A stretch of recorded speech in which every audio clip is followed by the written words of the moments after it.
Assalamualaikum warahmatullahi wabarakatuh. Alhamdulillah. Alhamdulillah kita bisa berjumpa lagi di channel ini. Sholawat serta salam selalu tercurahkan kepada junjungan kita Nabi besar Muhammad Sallallahu Alaihi Wasallam. Harapan dan doa saya buat Anda yang menonton video ini, semoga Anda semua selalu diberikan kesehatan, dilapangkan rezekinya, diampuni dosa-dosanya dan dipanjangkan umurnya. Amin. Amin. Ya Robbal Alamin. Pada kesempatan kali ini, saya akan membahas mengenai hukuman bagi pelaku riba. Sebagai umat muslim, kita harus paham apa yang dimaksud dengan riba. Mungkin riba sudah sangat familiar didengar, namun apakah maknanya sudah kita resapi hingga ke dalam hati dan mampu menjauhi larangan yang satu ini? Sederhananya, riba merupakan penambahan nilai atau harta yang dijadikan syarat oleh peminjam harta, lalu penambahan nilai uang yang dipinjam terjadi akibat adanya pengunduran pengembalian pinjaman dari waktu yang telah disepakati, maka hukum transaksi ini menjadi riba. Dalam Al-Quran Surat Ali Imran ayat 130 pun dijelaskan bahwa Allah memerintahkan orang-orang beriman untuk menjauhi riba. Hai orang-orang yang beriman, janganlah kamu memakan riba dengan berlipat ganda. Surat Ali Imran ayat 130.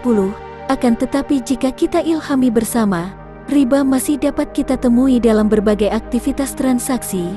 Bahkan hingga saat ini saja, para pengabdi riba masih betah dengan apa yang mereka dapatkan dengan cara tersebut. Sehingga perlu adanya kesadaran, dan semoga penjelasan berikut ini diharapkan dapat menjadi pengingat bagi kita semua.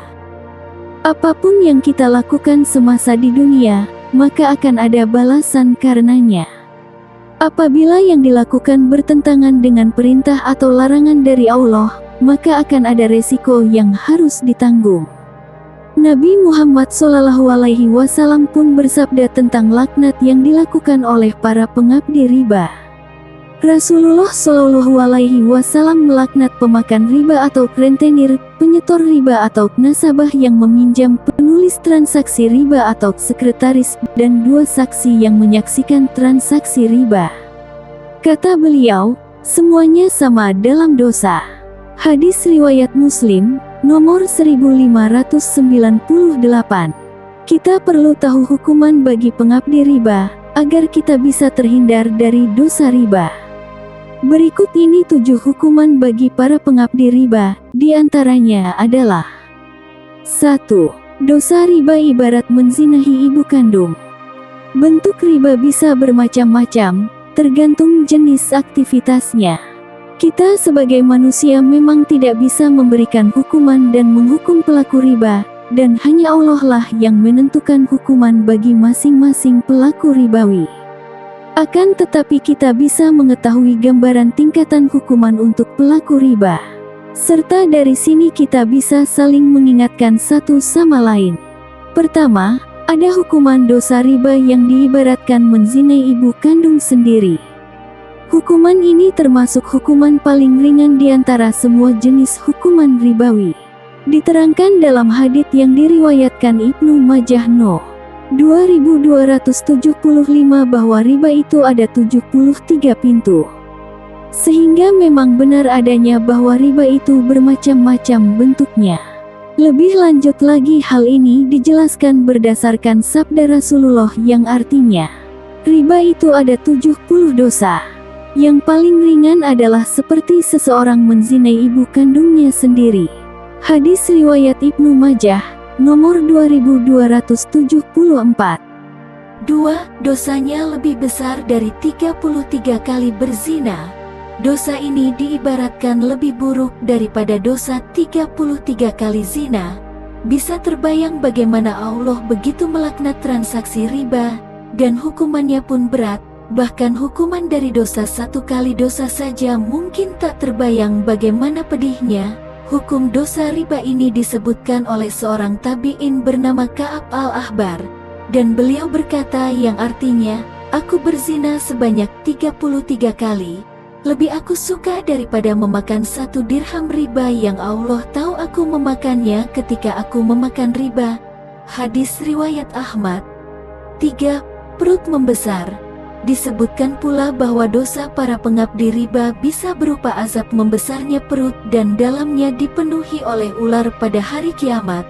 Nauzubillah min zalik. Dan dari Abu Hurairah radhiyallahu anhu, Rasulullah Shallallahu alaihi wasallam bersabda yang artinya, pada malam Isra, aku mendatangi suatu kaum yang perutnya sebesar rumah dan dipenuhi dengan ular-ular. Ular tersebut terlihat dari luar. Aku pun bertanya, siapakah mereka wahai Jibril?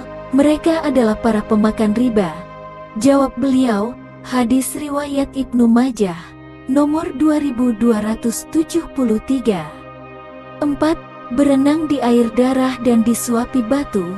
Lalu, hukuman untuk pendosa atau pemakan uang riba, yakni disebutkan bahwa ketika di neraka, mereka berenang di sungai yang airnya berwarna merah seperti darah, lalu disuapi batu sebagai makanannya. Bahkan ini secara jelas disebutkan dalam sebuah hadits Nabi. Dari Samuh bin Judub, Rasulullah Shallallahu alaihi wasallam menuturkan kunjungannya ke neraka. Kami mendatangi sungai yang airnya merah seperti darah. Tiba-tiba ada seorang lelaki yang berenang di dalamnya. Dan di tepi sungai ada orang yang mengumpulkan batu banyak sekali. Lalu orang yang berenang itu mendatangi orang yang telah mengumpulkan batu, sembari membuka mulutnya, dan orang yang mengumpulkan batu tadi akhirnya menyuapi batu ke dalam mulutnya. 5. Tidak diterimanya sedekah, infak, dan zakat. Hukuman selanjutnya yaitu, Allah Subhanahu wa Ta'ala tidak akan menerima sedekah, infak, dan zakat yang dihasilkan dari harta ribawi. Jika hal ini dilakukan, maka orang tersebut hanyalah melakukan perbuatan sia-sia, sebab Allah Subhanahu wa Ta'ala hanya akan menerima amalan yang dihasilkan dari sesuatu yang baik. Wahai sekalian manusia, sesungguhnya Allah itu thayyib atau baik. Allah tidak akan menerima sesuatu melainkan dari yang thayyib atau baik. Hadis riwayat Muslim, nomor 1015.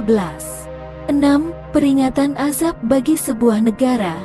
Jika riba sudah semakin merajalela bahkan dianggap biasa, maka artinya kaum di negeri tersebut menghalalkan diri untuk diazab oleh Allah Subhanahu wa Ta'ala. 7. Azab neraka. Selain itu, raga yang tumbuh dari harta yang dihasilkan dengan cara riba, maka artinya tubuh tersebut halal disentuh api neraka kelak di akhirat. Jadi pemakan riba dipastikan akan masuk neraka jika tidak mau bertobat. Semoga kita dijauhkan dari perkara ribawi dan semoga informasi ini bermanfaat bagi Anda yang menonton video ini. Jangan lupa untuk share, like, dan subscribe ke channel ini agar Anda mendapatkan info yang bermanfaat seputar Islam.